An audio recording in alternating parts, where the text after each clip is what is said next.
Today's video, we're going to talk about unconverted leads from PPC campaigns and using this method that I'm going to share on today's video to get 20% more of the people that are not to buy from you. Okay, this is a very easy method that anybody can do, assuming you want to put the time in to put the emails together. So essentially, what this method is about is you're going to email the people who don't buy, whether they don't buy because you're too expensive, whether they buy because they don't think you're in business long enough, whether they don't buy because they don't respond to you at all. They filled out the form on your website or landing page, they did not get back to you. Doesn't matter why they're not buying. You're gonna get 20% more people to buy from you just by putting this simple email sequence together for everybody who doesn't buy from you to ultimately reconsider not buying from you. Now, this will work in basically any industry where people don't make an instant snap decision. Now, of course, there's some markets like broken toilet repair, restoration services where somebody's house is flooded and you got to take care of it. Of course, in those situations, this isn't going to necessarily work per se. But even in some situations like an urgent care where somebody's got to come get an emergency, stitches, something like this, it can absolutely still work because in that market, at least people are going to be buying again at some point in time. And this will make sure that you are locked in at a much higher rate for those future purchases that I inevitably will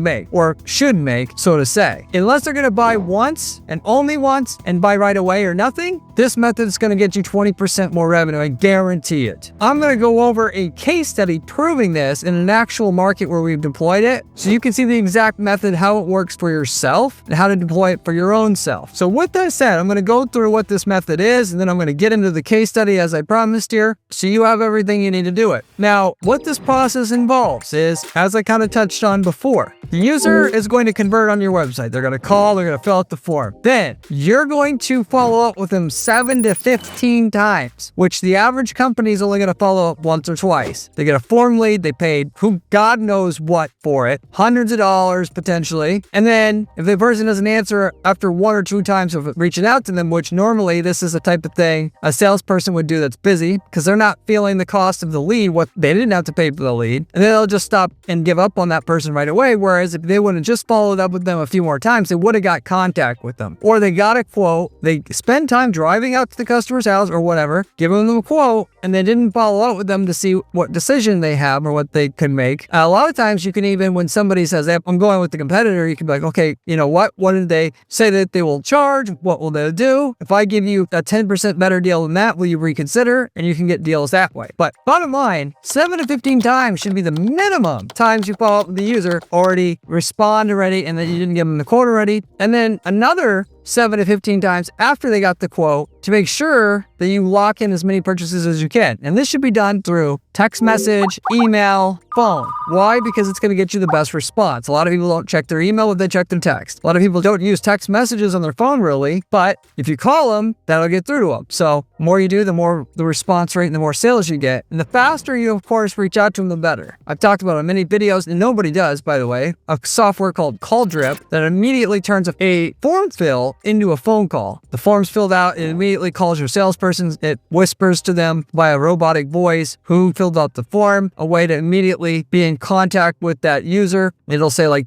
John filled out the form, press 1 to call John. It immediately puts you in contact with the person. As a result of that, you'll get 90% contact rates with your form fills versus the average, which is like 30% for the average company, what they're getting after responding 30 minutes later, an hour later, even what have you there. So the faster you respond, the more contacts you get. Now, with that, if you don't get a response or you get a no, they say, no, you're too expensive, or no, we went with somebody else, whatever. Generally speaking, it's because they said no, you're too expensive in their eyes and you didn't build the value up, or they just don't trust you as a company itself or trust your product. If that happens, that is exactly where this email drip sequence comes into play. Now, I know you might be saying, oh, email drip sequence, I know what that is. I do that, or that's not that important, or I've heard about that before. That may all be true. But how you do it is everything. Just like anything else in marketing that you do. You could have 10 plumbers who say Facebook ads don't work. And then one of them is going to say they make several $1,000,000 a year doing it. It's all about the technique and the strategy used. Email is the exact same thing. Except I want to say the most, because ultimately email relies on copywriting skills. And this is not a skill that everybody has. Most people don't have it. They don't know how to write in terms of a form that sells, so to say. They are somebody who knows plumbing. They're somebody who knows how to sell rust remover products or whatever. They are not copywriting experts. And if they do try to hire somebody to write an email for them, they pay so ridiculously low for that task because they think, oh, I'm the CEO, I should be paid everything. And then they just pay that person almost nothing to write the emails, and they're going to piss all their money away because somebody who knows how to write emails that actually sell and get ROI, they're not charging $50 an email. This is a lot of work. There's a ton of research that goes into it before you even write anything. Then you have to write really well and you have to rewrite it 10, 20, 30 times to get it just right. All this is where really the magic really happens. And so as a result of this, you're not paying $50 an email for someone to write you an email sequence. You're paying hundreds of dollars an email, if not $1,000 an email, for a really, really good email sequence that's going to get 20% of the leads that you don't sell to buy from you. Sorry, you may not want to hear that, believe it, whatever. Good copy is very time consuming to produce. And if you're going to have somebody do it for you, that's the cost. Why? Because they're charging like $3 a word. Each email is going to have to be about 300 words. So you're going to be paying $1,000 an email. And then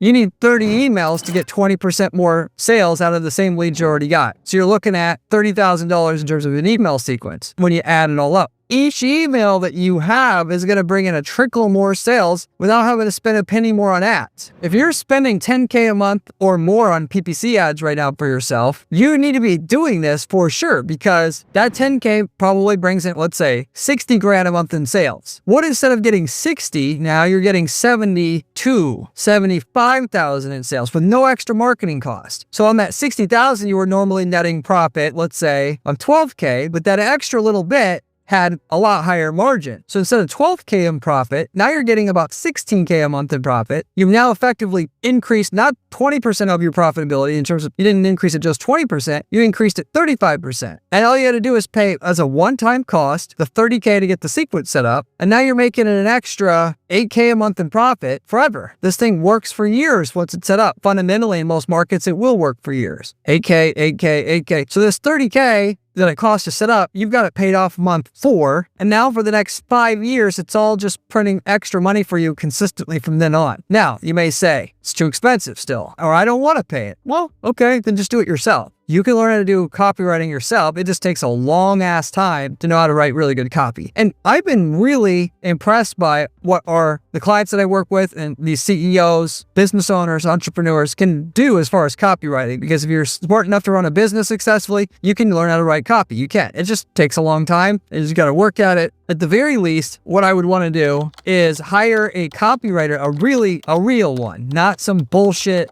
somebody who says they do copywriting and they're charging 50 cents a word for email copy that really don't know how to really sell, and having them do it. Instead of that, hire the guy that charges $3 to $5 a word, and then have them map out the 30 email sequence that you're going to need. What are the topics of each email? You type them all out, write them, give it back to them, have them tell you if it's dog shit or not. If it is, you write them again. And that at least is going to save you a ton of time, and they'll probably do that for you for $500 to $1,000 for a 1 hour look through what you've created. Then what you at least now know if it fails, why it failed, or whatever. 30 emails is what you want, because ultimately you don't get a ton of sales from just one email. So if you want to 20%, you got to do a bunch of emails. Not only that, but guess what? Each email the person sees, they're a little bit closer to making a purchase ultimately. They see one, you built some rapport. They see the second one, you built a little bit more rapport. It's almost like filling up a glass of water, where if the water gets to the top of the glass, the person's convinced enough to buy and trust you enough to buy, they will buy. Whereas one email only fills the glass up a little tiny bit. And so they all work together as a synchronous unit, even though you're going to get a certain percentage of people reading each email or even just replying to the email. Because to be honest, on the emails that we write, what's going to happen the most is they're going to reply to the email, or they're just going to call you back. They're not going to click through the website and convert into a lead per se, because they've already contacted you. Each email that they see, it's going to make it a little bit more likely that they're going to respond. And so you get more responses.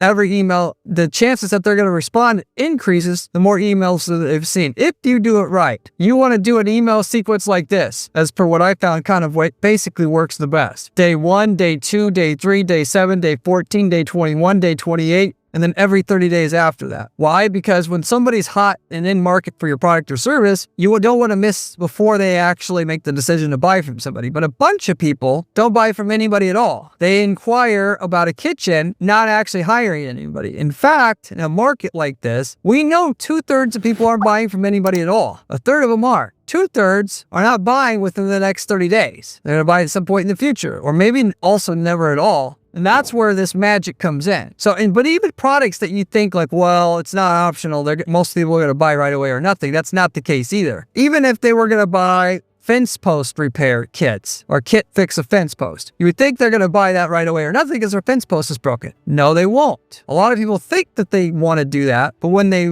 push comes to shove and they got to commit to the purchase, they're like, oh, well, maybe I should wait for this. Maybe I should talk to this person. Maybe I should do this. Maybe I should do that. And then I'm not buying. That is until you've helped them have the confidence to go ahead and do that. Now, generally speaking, I will admit that this basically only works great ROI-wise if you sell something that has a certain minimum ticket size. So doing all this the way that it needs to be done to be effective and selling a $20 broom, and the math ain't ever going to math. But if you sell something for over even $500, this is going to pay long term. Oh yes, it will, baby. So you're going to want to do it. And depending on your market, it could easily be where it's just over $100. And if you write the copy yourself, it's going to be worth it if it's $100 plus. If you're going to hire the high-end copywriter, maybe you need to have at least $500 worth of product cost or lifetime value of a customer, because it could easily be they don't buy $500 in one swath, but over time you're going to count on XYZ amount of revenue from them. And as long as that's over a lifetime value of $500, it'll be worth it for you to pay the $30K for the sales copywriter, the really, really good one that has all the experience, the 10 plus years of experience writing just email copy to write you the email sequence that you need and want. That is what I'm talking about here when it comes to these unconverted leads, converting them. I didn't mention before, but 75% of people roughly don't buy from you, not because you're not the cheapest. It's because you don't have the perceived reputation/authority in the user's mind. And the way that you fix that is a bunch of different ways. You put more testimonials on your website, video testimonials instead of textual ones, before and after photos. You list companies that you've worked for. You show product comparisons between you and your competitors' products. You have a matrix that show why your service is better than the competition's. You do all this stuff, but a big part of it is follow-up, what is called remarketing, to have ads show up for people after they left the site with this information on there. But also you back it up with an email drip sequence. In addition to, I would also send stuff out in the mail. If I'm going to pay $200 for a lead, and I'm not going to send them a $10 package in the mail with a brochure in it or a box of swag or something like that, then I'm just kicking my own ass, because that increases the closing rate on the leads you get too. But the email is the best thing because it's literally free. It just runs in the background and it just brings in revenue. So you should do all of it. The email is really my favorite, namely because I know how to write email copy myself, so it's free. And I've got several companies that I'm part owner in that we've done this, but also because the email itself is free. That doesn't cost, there's no postal cost. There's no having to manage it. Also, once it's set up, having to manage somebody to send out the brochures or the mail, whatever. This just runs automatically. For years, you don't even think about it. It brings in 20% more revenue for you. So what is this email sequence that you want or need? Now I'm going to get into this case study for a kitchen remodeler, how we did it for them. But with that said, if you haven't subscribed yet, you absolutely should want to do that, because I've got the best information you're going to find online, especially on YouTube, about how to make money with ads. So if you haven't subscribed yet, you should. I've got 20 years of experience running ads, and you're getting real knowledge and data on this channel about what's going on. In fact, I manage about 100 different accounts at any given time in terms of me developing the strategy for them and working with my team to help our clients get the results that they need and want. Those results are what I share on this channel. So that plus, of course, I got a great blog on my site to go along with this channel. If you haven't checked that out yet, you should. You can find that at guaranteedppc.com/blog. If you have any questions about anything I'm covering here, you can always leave me a comment below. I get back to every single person who leaves me a question or comment on this channel. You can also reach out to me through my Discord group. Link to the Discord group is in the description of the video. You can also reach out to me through my site at guaranteedppc.com. On my site, I offer coaching and end-to-end consulting, also done for you PPC services where we literally guarantee you results. That is, you do not pay unless your profits raise a certain minimum amount. And also we sell templates. So if we're in a market that we've been in, if you are in a market that we've been in already, we can sell you the winning ads, landing pages, all of it that work for your market. You copy paste those into your ad account and get the same results that we did, of which I've got hundreds of these templates in hundreds of different markets. Getting back to the video. So the case study is kitchen remodeler. As I mentioned before, you're going to get a certain amount of additional response from users for every email that essentially that the user reads or sees ultimately. And the way that we know this, we run surveys. When somebody responds, how did you hear about us? / people will respond to the email saying, oh, this was so clever, so nice, whatever. So we have general ideas of what kind of response rate each email brings in, which is important because even when the email sequence is done, depending on how much volume you have coming in, like if you're spending 100 grand a month on ads or more, you'd be crazy not to continuously monitor this. And the ones that get the lowest response, you replace them with other emails. So you're consistently bumping up the amount you're making off this over time. That said, I do have some response rates here. I do have some email topics here that we actually use for this particular company to get a feel of kind of how this works. So the first email that we sent was basically titled Denver Residents Kitchen Remodeling Disaster. One of the things that you'll notice on YouTube, this is where I got this idea from. I was the one that framed out the content structure. I didn't write it, but one thing you'll notice about the remodeling space or just local stuff even is the one content that gets the most exposure of all is people getting ripped off by contractors and they just want to watch what it's about and how it works. There's a great show on CNBC, it's out of Canada, that just talks about and covers these stories. So when people see that a local Denver resident got ripped off by a kitchen remodeling contractor and you're looking for a kitchen remodeling contractor, I mean, that's like, you have to click on it, basically. It's not only exciting, but it's also relevant. In fact, all your content that you want for your emails should be interesting or valuable or ideally both. Because if it's not, they're just going to close your email, not read it. You're not getting shit off of it then. And guess what? The next email that they get from you, they're not reading it. So this is like that whole saying, first impressions are everything. You can't come back from a bad first impression. You either have to do this right all the way through, which is why I was harping on, you have to hire the actual person who knows what they're doing to write these emails, where you're just wasting your time and wasting your money because they're not going to give you a second chance. Maybe you might get lucky and they saw another email that they were interested later on. But for the most part, they read the email, it was crappy, they're not going to read another email from you. But if it was great, they're going to read another and another, and each one's going to get you closer to the sale with them, like I said. But this email got a 0.35% response rate, which sounds low, and it is, because you typically only get 2 to 5% of people that click and open your email to begin with, but it adds up.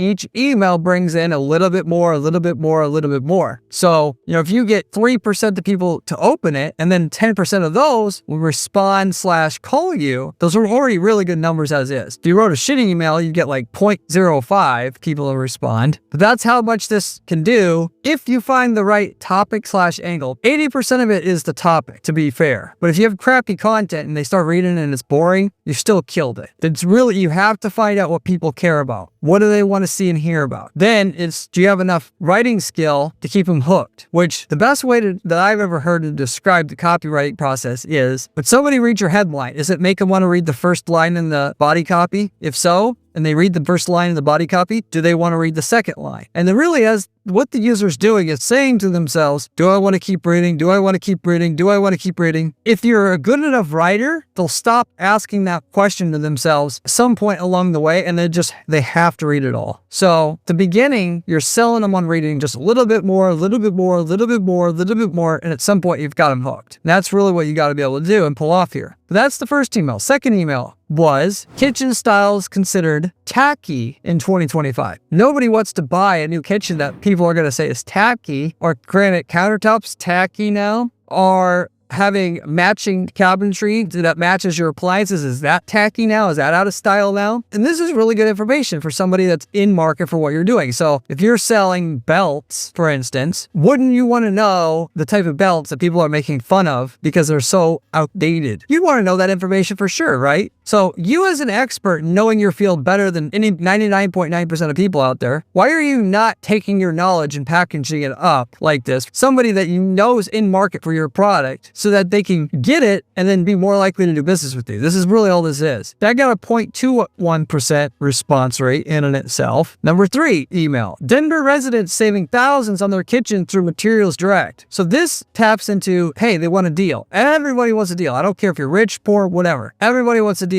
So they want a deal, they open up the email. And then we talked about how, like most suppliers or most remodelers, they're just going to get the materials from whatever local supplier is convenient to them. The reality is you could actually find suppliers selling it cheaper, but they don't give a shit to do that because it's inconvenient. They're not going to shop around. But our company understands how to get the best deal on the materials going through bulk suppliers and then ordering in bulk and just explaining this concept to them. And so through the process of reading this, they now know, how you could do this yourself outside of our company, but they know also for sure that we do it as the extra work to go hunt around and find somebody doing this, or they just do business with us. So even though I was maybe about ready to lock down a contract with another supplier, I've now thought about going through this company because I trust them now. I've been reading their emails. I trust them and I can save 10%. So why don't I just switch? That in and itself was the huge one that got the hugest response out of all of them. 0.74. 4th email, comment, kitchen contractor scams. This is my favorite angle for content in basically mostly any space. Nobody wants to get scammed. Negative information trumps positive information by 2x in terms of click-through rates and response. Nobody wants to get scammed. And nobody's talking about how not to get scammed out there. You only hear positive stuff because people are afraid of what their competitors will say and pissing off their competitors, whatever. Ultimately, being the expert, you talk about these things, people definitely want to know, you'll get a response. So that was a 4th email, 0.19% response rate. As you can see here, just with these 4 emails in and itself, we got another 1 to 2% extra sales itself out of all these emails that we got. And then it just kept going. Each email brought incremental more sales to the point where we're making about 25% more revenue just from the emails that we're running here, in addition to everything else we're doing with the follow-up. And this is after beating the leads dead, mind you. This wasn't just reaching out to an email that we got through our site once. This was beating the hell out of the email list, beating the hell out of the phone number, out of the leads that we were getting. And then after all that, this getting another 25% more revenue. In addition to that, we're sending stuff out in the mail. That's increasing incrementally our closing rate on the leads that we got by about another 10 to 20% in and itself. That goes hand in hand with this. If you do one, you absolutely need to be doing the other. Yes, it costs more to send out the packages, but it has a higher impact than this because something they can physically feel with their hands has more emotional impact than an email does. Even though if you know how to write, know how to pick your topics, email is just as powerful as it always was for the most part. That shows you an example of how to do this. You gotta be interesting. You got to be valuable to your user. How do you do that? In almost every market, there's information you have, the consumer wants, that you could give them if you wanted to. And through email, it's basically free to do if you want to write the emails. And if you're in a non-competitive market, just writing the email, and even though it's not written well, you could still achieve a lot in terms of extra sales. You'll supercharge the process if you get somebody who actually knows how to write compelling copy to take your rough draft. And so if you want to, again, save money, you can write a rough draft of everything, take it to a copywriter. They take all the material so they don't have to do any research, just rewrite it. And so instead of charging $3 a word, they might charge you $1.50 because all they had to do is rewrite it, or $1 a word. So instead of paying 30 grand, you're paying 10 for a super good email sequence. Or maybe you just write your own, you try it, you see how many people respond. You're like, okay, well, I got a couple extra sales here. Why don't I do this the right way now? Go that route with it. Anyway, that's what I wanted to cover here today. Hopefully this made sense. I'll see you on the next one. If you want to see another video, click here. It is one of my best ones.